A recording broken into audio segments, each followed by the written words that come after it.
ಮಕ್ಕಳು ಬಾಣಂತಿಯ ಆರೈಕೆ ಪೋಷಣೆಯ ಬಗ್ಗೆ ಗಮನ ಹರಿಸ್ತಾ ಇದ್ದಂತ ಆಶಾ ಕಾರ್ಯಕರ್ತೆಯರಿಗೆ ಸರ್ಕಾರ ಮತ್ತೊಂದು ಹೊಣೆ ನೀಡಿದೆ. ಇದೀಗ ಮತದಾರರನ್ನ ಹುಡುಕುವ ಹೊಸ ಕೆಲಸ ಹೆಗಲೇರಿದೆ.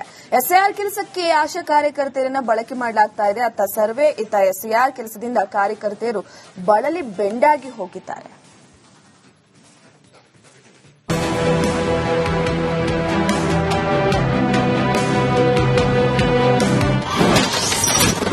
ಆಶಾ ಕಾರ್ಯಕರ್ತೆಯರಿಗೆ ಹೊಸ ಟಾಸ್ಕ್. ಎಸ್ಐಆರ್ ಕೆಲಸಕ್ಕೆ ಆಶಾ ಕಾರ್ಯಕರ್ತೆಯರ ಬಳಕೆ. ಇಲ್ಲಿಯ ತನಕ ರೋಗ ಹುಡುಕುತ್ತಿದ್ದ ಆಶಾ ಕಾರ್ಯಕರ್ತೆಯರಿಗೆ ಇನ್ಮೇಲೆ ಮತದಾರರನ್ನ ಹುಡುಕುವ ಹೊಸ ಕೆಲಸ ಬೆನ್ನೇರಿದೆ. ಎಸ್ಐಆರ್ ಕಾರ್ಯಕ್ಕೆ ಆಶಾ ಕಾರ್ಯಕರ್ತೆಯರ ಬಳಕೆಯನ್ನು ಮಾಡಲಾಗ್ತಾ ಇದೆ. ಆರೋಗ್ಯ ಇಲಾಖೆ ಕೆಲಸದ ಜೊತೆಗೆ ಎಸ್ಐಆರ್ ಒತ್ತಡ ಶುರುವಾಗಿದೆ.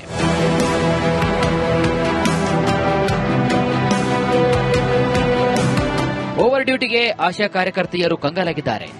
ದಿನದಲ್ಲಿ 4 ಗಂಟೆ ಸ್ಪೆಷಲ್ ಇಂಟೆನ್ಸಿವ್ ರಿವಿಷನ್ ಟಾಸ್ಕ್ ಮುಗಿಸಲು ಇದೀಗ ಟಾರ್ಗೆಟ್ ಅನ್ನು ಕೊಡಲಾಗಿದೆ. ಈಗಾಗಲೇ ಒಬ್ಬ ಆಶಾ ಕಾರ್ಯಕರ್ತೆಗೆ 1,000 ಜನರ ಜವಾಬ್ದಾರಿ ಇದೆ. ಇದರ ಜೊತೆಗೆ 250ರಿಂದ 300 ಮನೆಗಳ ಎಸ್ಐಆರ್ ಸಮೀಕ್ಷೆ ನಡೆಸಲು ಸೂಚಿಸಲಾಗಿದೆ. ಇದರಿಂದ ಆಶಾ ಕಾರ್ಯಕರ್ತೆಯರು ಬರ್ನ್ ಔಟ್ ಆಗಿದ್ದಾರೆ. ಎಸ್ಐಆರ್ ಕೆಲಸಕ್ಕೆ ಸ್ಪೆಷಲ್ ಭತ್ಯೆ ಇಲ್ಲ. ಹೆಚ್ಚುವರಿ ಡ್ಯೂಟಿ ಮಾಡಿದ್ರೂ ನಯಾ ಪೈಸೆ ಸಿಗಲ್ಲ. ಈಗಾಗಲೇ ಹೇಳಿದಂತೆ ಒಬ್ಬ ಆಶಾ ಕಾರ್ಯಕರ್ತೆಗೆ 1,000 ಜನರ ಜವಾಬ್ದಾರಿ ಇದೆ. ಗರ್ಭಿಣಿ ತಪಾಸಣೆ, ಲಸಿಕೆ, ಟಿಬಿ, ಎನ್ಸಿಎಡ್ ತಪಾಸಣೆ ಮಾಡಬೇಕಾಗಿದೆ. ಇದೀಗ ಎಸ್ಐಆರ್ಗೆ ದಿನದ 4 ಗಂಟೆ ಮೀಸಲಿಡಬೇಕಾಗಿದೆ. ಬಿಪಿ, ಶುಗರ್ ರೋಗಿಗಳ ಮನೆಗಳಿಗೆ ಭೇಟಿ ವಿಳಂಬವಾಗ್ತಿದೆ. ಇದರಿಂದ ಗೃಹ ಆರೋಗ್ಯ ಟಾರ್ಗೆಟ್ ಮಿಸ್ ಆಗ್ತಾ ಇದೆ. ಅಂದ್ರೆ ಆಶಾ ಕಾರ್ಯಕರ್ತೆಯರ ಮುಖ್ಯ ಕೆಲಸಕ್ಕೆ ಧಕ್ಕೆ ಉಂಟಾಗ್ತಾ ಇದೆ. ಈ ಎಕ್ಸ್ಟ್ರಾ ಡ್ಯೂಟಿಗೆ ಯಾವ ಸ್ಪೆಷಲ್ ಭತ್ಯೆ ಕೂಡ ನೀಡ್ತಿಲ್ಲ.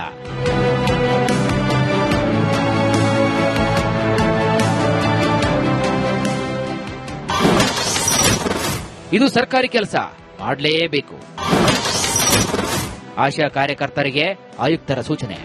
ಅವ್ರನ್ನು ಹೊರತುಪಡಿಸಿ ಬಹುತೇಕ ಆಶಾ ಕಾರ್ಯಕರ್ತೆಯರು ಬಿಎಲ್ಒಗಳಲ್ಲ.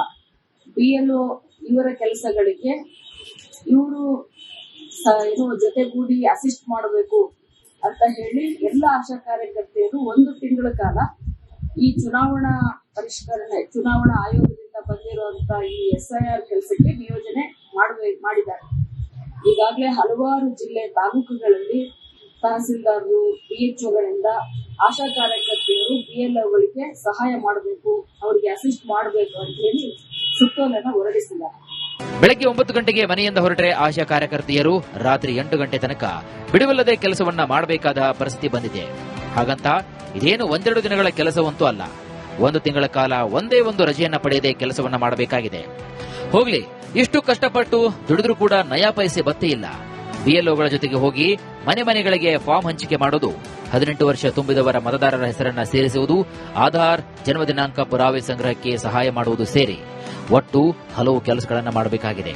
ಹೀಗಿದ್ರೂ ಆರೋಗ್ಯ ಇಲಾಖೆ ಆಯುಕ್ತರು ಮಾತ್ರ ಇದು ಸರ್ಕಾರಿ ಕೆಲಸ, ಮಾಡಲೇಬೇಕು ಅಂತಿದ್ದಾರೆ. ಉಳಿದ ಕಡೆ ಏನಾಗುತ್ತೆ, ಅಲ್ಲಿ ಅಂಗನವಾಡಿ ಇರ್ತಾರೆ, ಆಶಾ ಕಾರ್ಯಕರ್ತರು ಇರ್ತಾರೆ, ಟೀಚರ್ಸ್ ಇರ್ತಾರೆ, ಗವರ್ಮೆಂಟ್ ಇಲಾಖೆಯಲ್ಲಿ ನಂಬರ್ಸ್ ಜಾಸ್ತಿ ಇರುತ್ತೆ. ಬಟ್ ಬ್ಯಾಂಗ್ಳೂರಲ್ಲಿ ಏನಿದೆ, ಆಶಾ ಕಾರ್ಯಕರ್ತರಾಗಿರ್ಬೋದು ಅಥವಾ ಬೇರೆ ಇದರದ್ದು ನಂಬರ್ಸ್ ಬಹಳ ಶಾರ್ಟೇಜ್ ಇದೆ.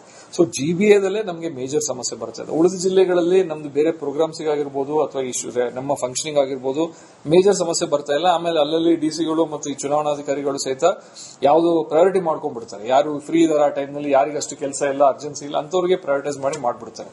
ಸೊ ಬಟ್ ಜಿಬಿಎದಲ್ಲಿ ಏನಾಗುತ್ತೆ, ಶಾರ್ಟೇಜ್ ಇರೋದ್ರಿಂದ ಎಲ್ಲರೂ ಕೆಲಸ ತಗೊಳ್ಳೇಬೇಕಾಗುತ್ತೆ. ಸೊ ದಿಸ್ 1 ಮಂತ್ ನಾವು ಎಕ್ಸ್ಟ್ರಾ ವರ್ಕ್ ಮಾಡಬೇಕು. We have to work hard, we have to manage both the works.